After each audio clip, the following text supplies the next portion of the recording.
Hi everyone, good evening. Welcome to our session on how to understand your career personality. I hope that you have a quick bite. Majority of you may be just rushing from your class and finish to attend this. Okay, I'm sure some of you may be wondering what are we doing today. If you recall, we encourage you to use one of the career personality tests, which is called the Psylent.ai. And if you have done that, and you're wondering that what will be the interpretation from the report, then you are in the right place now because today I'll invite Sylvia, which is the founder of this career personality test, and she will kind of bring you through how to basically read your report and interpret for yourself. All right, let me just invite Sylvia to come on board. Thank you. Hi, everyone. Good evening. It's been a very rainy Wednesday afternoon, but at least the evening looks a little bit better. And as a professor said, I hope you had a bite, and if not, we'll make this a very productive session so you can go outside and enjoy the beautiful weather at the moment and your dinner as well. So for those that are less familiar with myself, my name is Shiva. I'm an organizational psychologist and the founder of Psylent. Psylent is a company that helps companies make more informed talent decisions. And we work with a lot of companies in Singapore, a lot in Southeast Asia, some global. We work with companies such as an Accenture, a DBS, a Temasek, an AWS. Our portfolio is quite diverse. For today, we want to make it an interactive session. So we'll definitely leave some time at the end for questions that you might have. Those can be questions pertaining to yourself, how to interpret your results. That can also be questions regarding how companies screen for talent. We have quite a bit of experience helping companies screen for talent from early stages, online tests, all the way to assessment centers and also interviews. We do train hiring managers and HR to conduct better interviews. So if you have any questions at all, happy to address them in this session. But this session specifically is more focused for you to get a little bit more self-awareness that can help you also in your job search. So if we move to the next slides, self-awareness is one of those big terms that we hear more and more these days. And so what is self-awareness? Self-awareness is having the conscious knowledge of who you are, what makes you tick, what kind of behaviors that you have. And that's what we call internal self-awareness. We also have external self-awareness, is being aware the type of perception that people have regarding you. And that those are not necessarily the same, but self-awareness is becoming more and more important.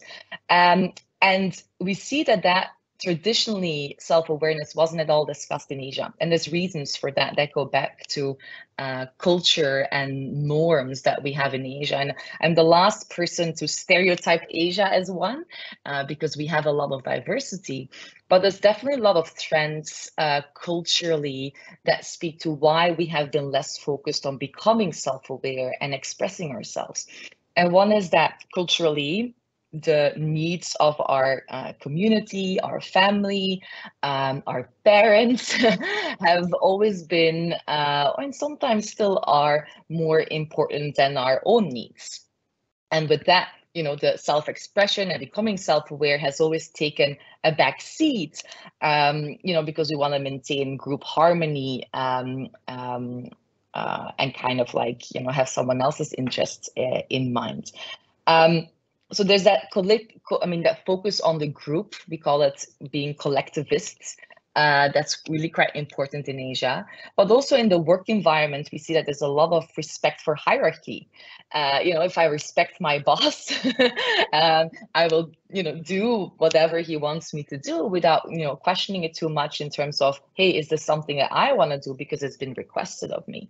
Likewise, last but not least, we see that in the West, people are more occupied with wanting to stand out. And in Asia, very often we are still, wanting to fit in and not stand out. And so these trends basically, it's not really trends, but these cultural norms, I would say, have led to having less focus on becoming self-aware. So now that's changing. And it's interesting that that's changing. And we ask ourselves the question, hey, so why are people wanting to become more self-aware? Why is it necessary? And there's two things, really. One is we're becoming a global world and we're more exposed to people around the world. And also, secondly, there's a lot more emphasis on mental health, your individual mental health, as well as the kind of career path that you want to take.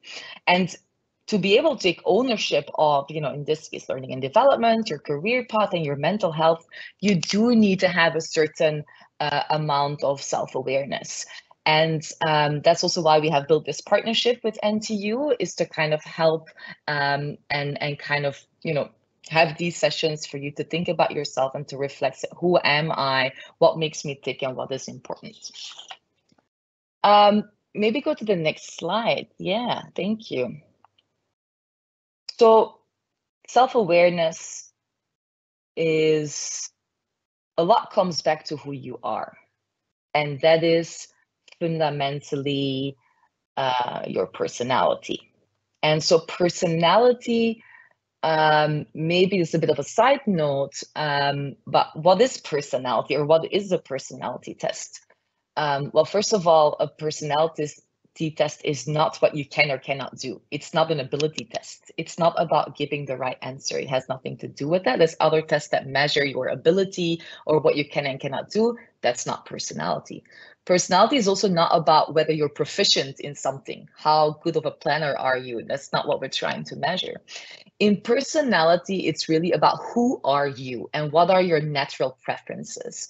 And why is that important is because when we look at the workplace, you with your natural preferences and your natural tendencies will be in the workplace, and you have to set yourself up for success with colleagues, with a manager, in the company culture.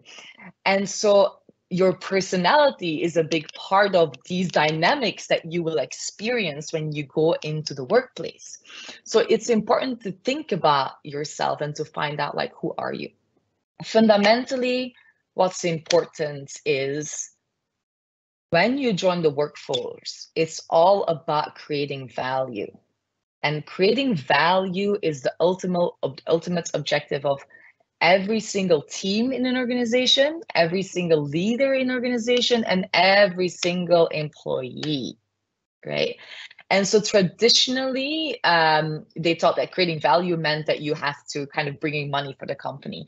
But we know by now that that's not necessarily true. There's multiple ways of creating value. So on the next slide, we see that there's 4 ways in which people, teams, and companies can create value. First of all, on the left-hand side is, hey, the belief or the value or the preference, natural preference tendency of, if we do things together, we will create value, we will be successful. The second thing is, next to it in the yellow, if we do new things, we will be successful. Compete is, if we do things fast and if we work productively, we will be successful. If we do things right, we follow processes, we follow rules, we will be successful. Now, those are the 4 ways of creating value. And as an individual, you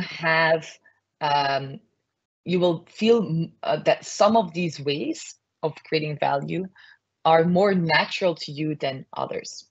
Now, if we go to the next slide, so people that do well in doing things new, that create value in doing things new, typically they'll come with high levels of adaptability, creativity, flexibility, and risk-taking. People that focus on things fast, they will come with an orientation on goals. They're quite stress tolerant. They can work by themselves, or if anything, they prefer to work by themselves. And they're very comfortable with leading and being dominant in social situations. On the control side, people that like to do things right, they have high discipline, they're very pragmatic. It's very, very much about what's possible, about the facts. They're not very up in the air and dreamers. It's all about planning, organization, and they tend to be a bit more cautious. People that focus on doing things together tend to focus on the process. What that means is they tend to want the process that leads to certain results. They need that process to be constructive, participative. It's all about consensus, about involving lots of people. So they're very much focused in getting that process right. They love harmony, they love peace. They're a bit more focused on working collaboratively, involving people, and they're quite accommodating. Like instead of leading and being dominant in conversations, they tend to accommodate a little bit more. Now, what is important to realize when you're looking for a job or a team or a company is that this is called the competing values framework. So what we actually see is that there's competing axes. You might have picked up on that, is that if someone is naturally going to be high in the compete, you're all about doing things fast. You cannot naturally be high on doing things together.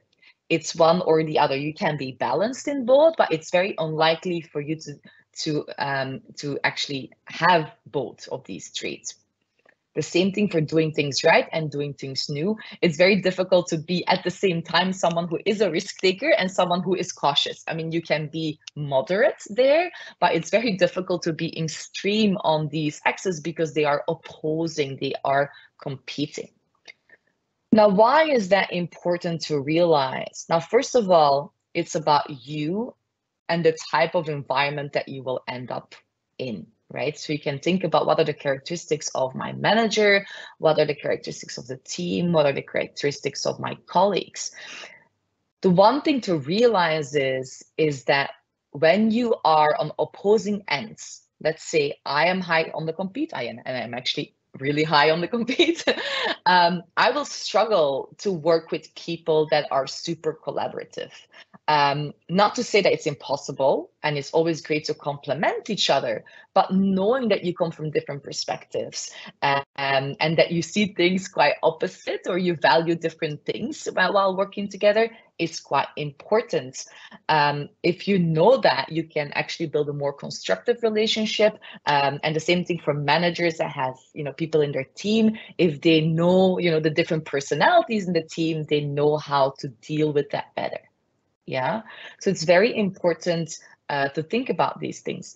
Now, in general, a person and a team and a company will be high, not in one box, but in 2 out of these 4 boxes. So the majority is high in 2 out of these 4 boxes. Some have 3, but it's very unlikely as a person to be high in 4 of these boxes. Because as I mentioned, it's competing values, it's competing traits.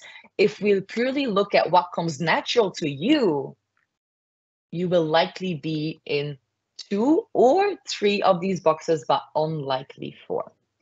So if we go to the next slide.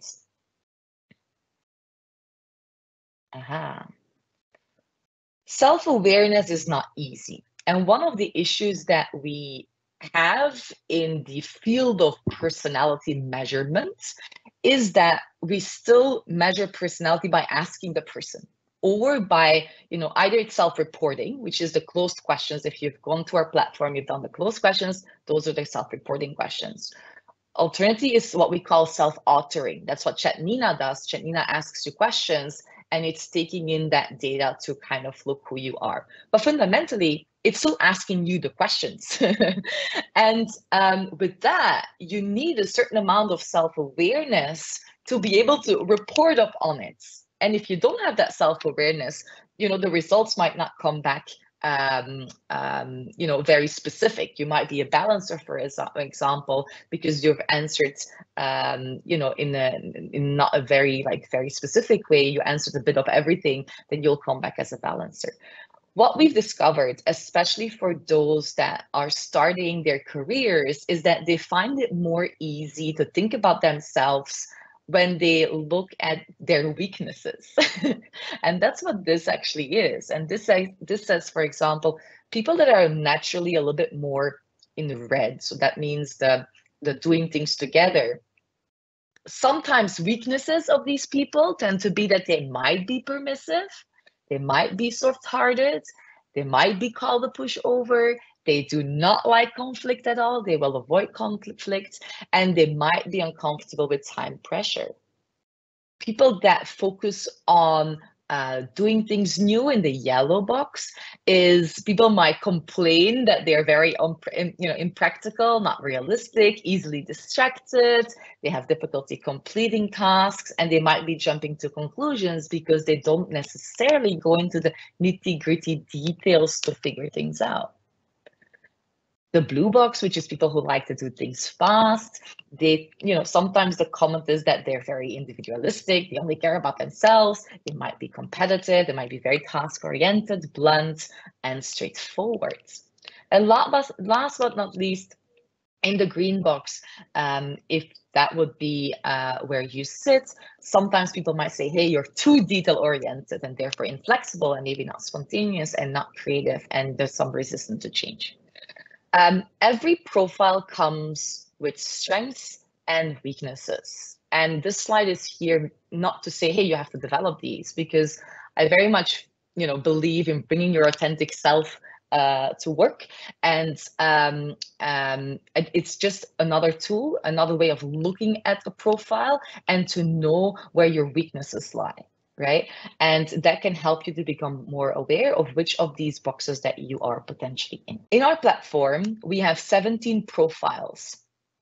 This is a circumflex that kind of represents that. It is based upon the model that you have seen previously, which is team players, and everyone that sits there, they have a focus on doing things together. Innovators might be focused on doing things new, achievers doing things fast, and last but not least, coordinators doing things right. But there's different variations. As I mentioned, it's very unlikely for someone to sit, it's possible, but it is not, it's a minority that will be high in one of these boxes. So if you've had a team player profile, an innovator profile, an achiever, or a coordinator profile, so the outer circle, it means that you were high, like significantly higher in one of these boxes. It doesn't mean that you have no capability or no score in the other, but it just means that that was the very dominant thing that came out. The second circle, so that is actually those profiles that combine 2 boxes out of the 4. Like for example, in blue, you see inclusive innovator. So that's someone who still is dominant in the innovator, but also brings in some traits of the team player. So you're combining 2 things. The third circle is the balanced profiles. Balanced profiles, in this case, balanced innovator. A balanced innovator is high in the innovator, but also brings in some traits from the team player and from the achiever. So it's balancing that X of team player and achiever, but it is dominant on the innovator. The middle one is a balancer, someone that in our system came out to be high on all 4, and that means that there wasn't really a clear profile to be uncovered. Now, as you go through your career, when you do more internships, when you do more group work, you actually experience conflicts, and especially if you take time to reflect upon it, hey, there was a conflict with someone, why did that happen? They thought about this. I value this, they value that. If you kind of build in that habit of like not only experiencing, but also reflecting upon yourself, you can elevate your self-awareness. Now, you will see naturally people that have 10, 20 years of experience, they have a lot more self-awareness than when you're starting your career. Now, if we look at the next slide, so far, as of this week, 1,200 people have actually completed the tests in our system. And it's a bit small. We can share the slide deck. But we can see that 21% is or has a balancer profile. And that's interesting. And that's higher compared to people that have experience, but at the same time, that's what we would expect, especially if you would be in your year 1, year 2. You know, that's something that you need to discover more about yourself. If you look at this and you're like, no, I'm really someone who, you know, I'm in between and I'm a balancer, it is possible, but it's the vast majority. It's definitely not a 21% of the population that we have surveyed. So that to me says that, hey, there's still opportunity for, you know, everyone in general, like including myself and anyone here on the call, is to learn about yourself, but especially those that are balancer, maybe something to think about. How can I get to know myself a little bit more? How can I create more self-awareness? And if you manage to do that early in your career, it becomes a little bit more easy for you to pick a team that might set you up for success. If we go to the next slide. Yeah, so this is the same slide as before, but I guess here key messages: know that if you are in the blue box and you're high in the blue box, know that you will feel that people that are on the opposite end, in this case, the red box, you will feel like they value different things. What they appreciate, you know, what they do and how they do it will be very different in the workplace. I think knowing that, understanding that, will help you to navigate differences. And they say that, hey, good teams, performing teams, high-performing teams, it's not about having no conflict. It's about having constructive conflict. It's about saying, hey, I'm like this and you're like this. In my team, for example, like I'm a create compete profile. In my team, I have someone who's a collab control profile, and we very often talk about that openly, where, you know, she wants more time to do things, and that's why she was hired. She was hired because she needs to look at quality and research and data. And I, on the other hand, I'm trying to drive a business, and so very often we will talk about these differences very explicitly, because her job was put in place with a reason. We hired that profile for a reason. And we try to kind of find the balance in between, like, okay, it's not just only about doing things right, it's also about doing things fast. Otherwise, we're not competitive. How can we achieve that? So it helps to build a relationship with your peers and your manager. On the next slide is also, it can help inform your career decisions on the type of cultures that you want to join. And the culture is a very big term, and I always like to use it carefully, mainly so because when companies talk about their culture, you will see values on the website. And those values on the website is not what we call culture. Usually, values on the website, they are a means to an end to achieve something. Two things that they want to achieve. One is there's some behaviors in the company that they like and they want to see more of. And that would be indicative of a culture. However, there's also behaviors on the wall or on the website of behaviors that they do not see enough of, and they want to see more of that. So an example could be e-commerce company that we've worked with. E-commerce is extremely fast-paced, right? It's actually very much in the blue. It's all about doing things fast.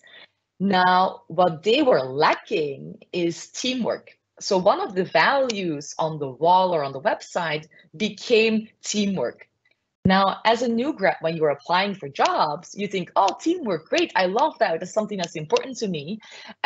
If you join them, you might find out that actually they're not very team oriented. It's just something that they try to do more of. It's like you don't know what the current state is, but the only thing what that says is that they want to do a bit more of that, right? The same thing with manufacturing company here in Singapore that we worked with that had a value of innovation. And when people joined them, they were like, this is not an innovative company. And they were not. The point was that they just wanted to do a little bit more innovation than they were doing at that moment in time. So hence it became a value. So be very careful when you interpret a company culture. Do not just look at the values. In fact, I would suggest not to look at it at all, because I think it really is misleading. The way to look at culture is ask yourself the following question. This team or this company, when I look at them, which of these boxes, is it doing things together, doing new things, doing things fast, doing things right? Which of these boxes are essential for them to keep the lights on? Meaning to survive, to be a business, to create value out there. Simple example, bank. A bank is sitting on top of your money, DBS, DBS, OCBC, it could be any of those. MAS is what I wanted to say. So the monetary authority of Singapore is looking over the shoulder whether they're doing everything right. And so they need to be in that green box. They need to be, and not to say that every single team in a bank is in the green box, right? But as a company overall, they need to be, on the cautious end of things. They cannot be too much of a risk taker because they just need to do things right. So that question, you can ask yourself that question when you look at a company or you look at a team. Let's say it's an innovation team in a bank. Okay, you know that probably the innovation team is a little bit more in the yellow box, but they still need to make things happen in an environment where the majority of the people are not so, no risk takers. They're potentially in that green box. So this is the way to think about culture. It's more like, what do they need to keep the lights on? Consulting, we do a lot of work with consulting companies. Consulting companies in general need to be very competitive. It's about responding to clients. It's about, having that market share. That fast and being productive is very important. So that means that they are already in that blue box. And some consulting teams are the blue and the green box, and some consulting teams are blue and the yellow box. So you'll see different combinations. But when you are in the beginning of your career, let's say that I'm very high on the yellow, and we have a few of those in the group here. Let's say I like to do things new, and I join an organization that is the opposite of what I am, which is in the green. It just means, we're not saying it's not possible, because definitely diversity is needed. Unfortunately, diversity isn't always managed well yet.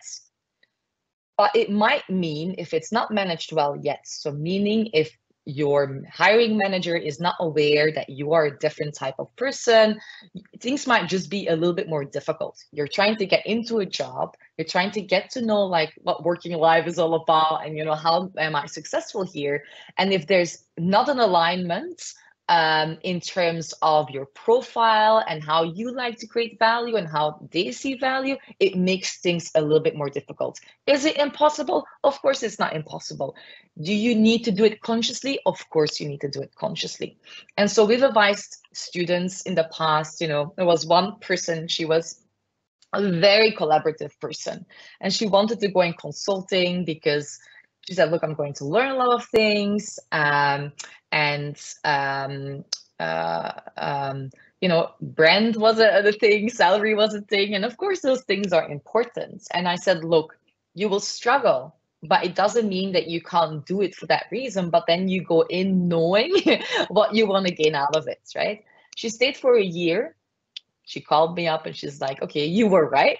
And now she has found a better place. And so I guess where we're coming from here is not to say that you have to tremendously let this influence your decisions, but it's important to keep it in the back of your mind. There's an increasing problem with mental health.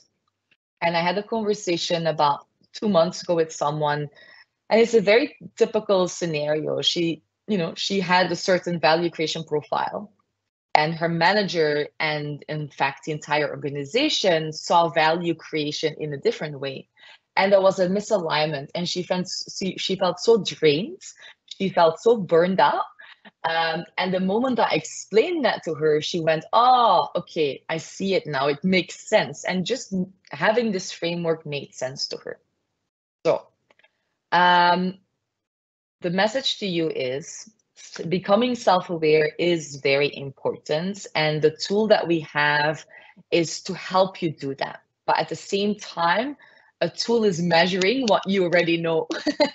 Whether it is self-reporting or self-authoring, it's measuring what you know. It's important to proactively reflect upon what's important for you. And we definitely want to help you in that journey as well. So if we go to the next slide.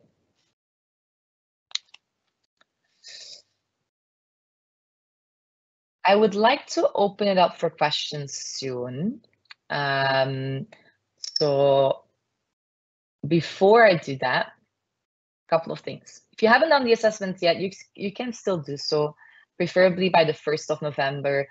We're actually going to, the platform that you might have accessed or will access is actually not customized for students. It's actually more for companies and those that are recruiting. So we're going to change our platform a little bit to be more customized for students as well, to accompany them in their learning. And that will happen next month. So if you haven't done it, then do it preferably for the 1st of November. There's a bit at the moment, we manually send you a report or a link to a report. So it takes a little bit of time, so apologies for that. I know some people have reached out and said, hey, where are my results? In the next iteration, for the next batch, this also will be automated, but that wasn't in place at the moment. If you cannot find your report, then check your spam. Some people actually reached out and then found it later in their spam folder. Now, with everything that I've explained today, if you kind of feel like you want to do this test again, or if you've gained a bit of a different perspective, feel free to do it again. We can reset it for you. What we want to do is accompany you in your journey to become more self-aware. So just let us know and we will reset your link.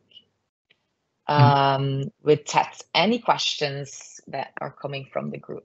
Just let me look at the palette, whether there's any questions. But I think there's an interesting question. Maybe while I'm reading the question, maybe you can just talk about it. Are there any what are the common types of what are the common archetypes that is usually the company will use to screen their candidates? Is there something common across the different company that they will want to have as part of their hiring process? Right. It's a good question, and it really depends on the type of company and the industry. We very much believe that you need a diverse group of people. Like even, let's say, for a consulting company, we would still, if we kind of go through all the profiles that we have, I think there's still about 10 out of the 17 that we would recommend to them, simply because they have a diverse set of projects that you could end up in. Now, the one profile that we would likely not recommend is people that score very high on that doing things together, simply because it's a very, very fast-paced environment. It's all about results. and teamwork is a means to an end to get the results, but it's not there's not a lot of participation, there's not a lot of consensus. And what we tend to see is that people that are high on that let's do things together, they tend to burn out a lot quicker, and they're not able to deal with the stress that sometimes comes with these consulting projects. And so what we believe in is more like pointing to the profiles that you actually shouldn't be prioritizing because of the reasons. We know that if we get great alignment between a job and a culture and a person, that you don't only optimize for performance, but you also optimize for turnover and satisfaction, because there's a lot of people in jobs performing well but burning out. So it's not just about looking at performance, but also about these more intangible things. So that will be like how we'll work with companies to advise them. Likewise, if we're advising a bank, there's different types of banks in Singapore. If you look at OCBC tends to be in the doing things right, but also in the doing things together. So they really have that more family feel. They really invest a lot in people, which is a little bit different from, for example, a DBS, where they are a little bit more in that compete, so in that doing things right and doing things fast. So you still see differences amongst in the same industry. So it's a very tailored approach to the company, and if not the specific role that they are applying for. So there's not a one size that fits all. Yeah. Because earlier you mentioned about there are a lot of students are the balancer, right? Is it that because they have not answered the questions right, or is it that it is basically their correct profile? Correct. We kind of looked at that as well, because as I mentioned, our population is like more like graduating or have graduated or soon to be graduating students. And so we did see that some students just went through the motion, if I may say so. Like we could see that, some always answer three. Obviously, if you answer 3 everywhere, you will be a balancer, right? So there's definitely some of that. We could also pick up on some people that, did it in like a minute. So that is, that indicates that they probably didn't take it all too seriously, or they just wanted to check that box and move on. And that's fine too. Look, it's a tool for you to help you, and you need to use it to your advantage. So there's definitely like some that probably have that, but I think there's also a proportion of people that might not have done this before, or are not self-aware, or people that are, there's in Singapore, there's a huge bias of thinking that you need to be in that doing things right, like in that green box. And so people think that planning an organization is the right thing to do, and you need to be cautious, and that's the right thing to do. And maybe that's also from a society point of view, still values that exist. So we see that there's actually a bit of quite some people that sit there, and then the only question is that because that's you, that's authentically you, or is that, part of the society and your parents, or the way that you think you want to be perceived? And so I think all of those questions are questions that students unpack as they go into the workforce. And the faster you can go through this learning journey, the better you can plan your career, and the more successful you will be. So earlier you mentioned that, I think, let's say if I'm doing it now, I'm a balancer, and 1 year later I do it again, do you think that my archetype will change? Okay, good question. So, so archetype is it's a personality type, right? So going back a little bit, what happens when we grow up? When we grow up, and maybe if you have siblings, and maybe your parents have said that, like, oh, you were this kind of character or temperament, and your brother this type of person. And so when we grow up, when we're young, we have what we call a temperament, and then when we are in our teenage years, that really develops into a personality. Now that means that your personality is really formed before you become a teenager. Like, the identity crisis that people experience in their teenage years is part of that identity forming. And so After that, unfortunately, it becomes very difficult to change core things of your personality. It might be that if you put in a lot of effort, yes, you can change, but it means it's a lot of effort to change it. So it is unlikely to shift tremendously from one extreme to another extreme. Let's say that you're extreme on the doing things fast. It's unlikely that you will then a year later will be on the extreme of doing things together. It's not possible. But if you are like in the middle, then you might flip. And that's why people, like if people are familiar with MBTI is a great personality test to learn. It is not great and it's almost never used in a recruitment context. But MBTI has letters, like I am an ENTP. And so sometimes people will redo the test and they'll say, oh, but now I'm an ENTJ. How is that possible? And most likely, if you then go down to the scoring, it meant that they were just a slight of something, like they weren't extreme. So in short, it is possible to see changes. And as we go through our entire 50 years of career of working, there's also changes, but there's very unlikely to go from one extreme to another extreme. The only thing what very much happens is I become more self-aware. That's more often the explanation. Yeah. That's true. So earlier you mentioned about looking at the company website and understanding what they have stated their value. Take an example, if I know myself is efficient achiever, then how would I know that I will fit into the organization? Is there a way that I can actually able to get myself aware or understand what the majority of the people that I work with are belonging to which kind of profile? It's actually quite, it's not that easy, right? That's the difficult thing when you are applying for jobs. Two things. One is you try to logically think through what is the function of that team and how can they be successful in the organization, right? Like what do they need to do? And with that, what kind of value creation? And we've like simplified it to say there's 4 main ones, like which of these boxes would they fall into? That could help you to think through where would they likely sit. However, that's usually not enough because you need to verify that, but it's good homework to do to think through that. The second thing is, well, go talk to people, right? And either it's in the recruitment process or it is beyond that, people that work in the organization, and ask specific questions to find out what's really going on. And one of the most interesting questions, sometimes seen as not appropriate, but one of the most interesting questions to ask is, what are the type of behaviors that are rewarded?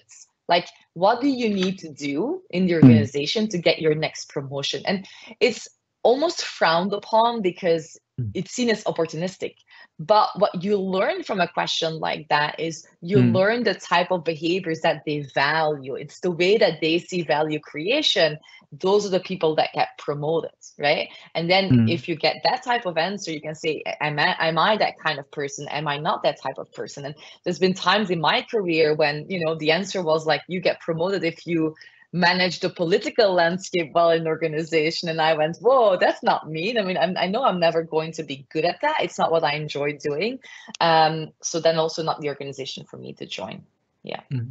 So what advice would you give if someone is the minority in let's say in a team, where example that you are an efficient achiever, where the rest are all the team players? So what would you advise the person to do? Is it to leave the organization, or should kind of find ways to adapt?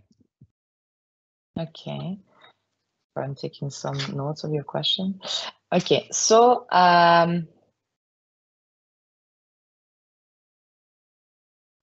okay, there's 3 options. There's 3 possibilities in this case. When you find out that you are a bit different than anyone else, right? One is you go into the belief that you need to conform and not stand out. And there's a lot of people like that. And I would say, like, if you do that for the right reasons, that's fine. But it's important that it's almost like a conscious thing that you do, because I think what's dangerous if you just, pardon my language, suck it up, is that you might get burned out at a certain point, like or you don't know, you don't know why things are the way they are, and it's not working and you're not being effective. And so the one thing is you can just try to fit in and you assimilate to the majority. That's one option. If you do that, be mindful of your mental health. The second thing is you could leave and you could say, I'm looking for somewhere where I fit in.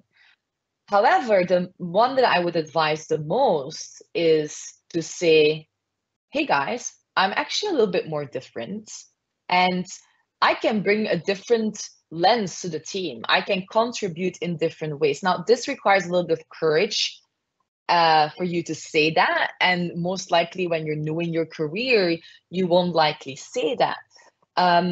But you can add a tremendous amount of value by being different than anyone else, because teams need a certain amount of diversity. The question is just whether that is a conscious decision. Like, give an example of a startup. Like, a startup in general is very disorganized, and they tend to hire people that are, into doing things new, and they into doing things fast, because that's what they need.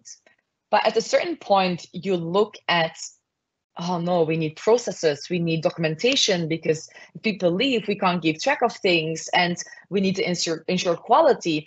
And so suddenly this need for a person in that green box, in the doing things right, pops up, right?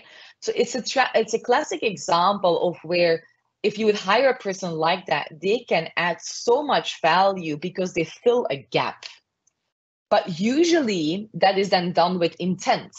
And that's, as I mentioned earlier, we help companies as well how to manage diversity, because there's no point hiring a diverse person if you then expect them to assimilate to everyone else. No, you need to let the diversity flourish, right? And so I think that's where it's about, like, and it's not easy, especially not in Asia, but it's to kind of like have that conversation and to say, hey, I'm actually here. Is there some things that I can take on that are different from the team? Is there any like particular role that I can play to make my, to kind of add value to the team? Yeah. So in short, you can stay and suck it up. You can leave, or you can have the conversation and try to see where you, with your specific style, can add value. And that's what I would suggest to do, although I realize it's not easy. Yeah, that is very good advice. One question was that, in the report, the second half where you have the description about how compatible the archetype with the managers. So how can I find out whether my managers belongs to which archetype? Yeah. Okay, so a couple of tricks. One thing is to look at, okay, if they have an online presence, especially on LinkedIn, which, is public information, and it's actually interesting to go and have a look. And for very extreme profiles, it sometimes becomes very clear, like some people that are quite on the compete side, like doing things fast, they're all about results. You might see at their resume that they put online, and it says like, I've achieved, this amount of revenue, this market share. It's like numbers, and there's like evidence, and what they want to show is the results that they have achieved. And so sometimes, I mean, at least for me, because I'm very comfortable navigating all of this, it can be very insightful. Like, I almost always look at someone's online presence, especially if they're active. Then it's very interesting to take a look. What are the comments that they give? How does it sound? Okay, that's one.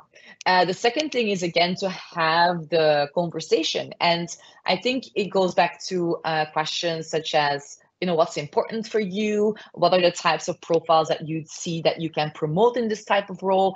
I mean, it says something, the answer will say something about the person who is answering the question, is the things that they value the most. And if there is a difference in style, it's about making that very transparent and talking about it. Again, a lot easier when you have a bit of experience and in the beginning. But awareness is the first step, and then it's about speaking up, I guess, if you want to have the conversation and ask questions. Yeah. Okay. There are no more questions. Maybe I just ask interestingly. So how can a student use this report to kind of understand their class, their group mates? I like that. Yeah. Yeah. I mean, it would be interesting if, I mean, first of all, you can also talk about it, but it would be interesting. I'm not sure how group work is done, but actually it would be super interesting if for a group, you assemble a team that's like very diverse. Like you have people that are in different boxes of this model. And you can think about this like the 4 boxes I mentioned, right? Like, is it doing things together, doing things new, doing things fast, or doing things right? Like if you have a great mix, you will see like a lot of dynamics. And in my team, I give this example a lot, but in my team, I had at a certain point 2 people, data scientists, with very different profile, and they were working together. They were opposites of each other. And after a while, they realized that they were very different, how they looked at work and how they kind of worked together. And I think then talking about it was all that was needed to make it work. It doesn't mean it's easy, but from an, it's a bit like dating and getting married. If you're very much same, it's easy, but you're not adding anything in the mix. If you date someone or you get married to someone who is the opposite of you, you have to work on it. You have to communicate about differences, but ultimately, like as a whole, you're much more holistic. There's a lot more things that you can do because you complement each other. And so likewise, what I would recommend now, knowing this, is to make it part of the conversation. Hey, what kind of type are you? I'm this. Okay. And then see where the differences are and just learn from there.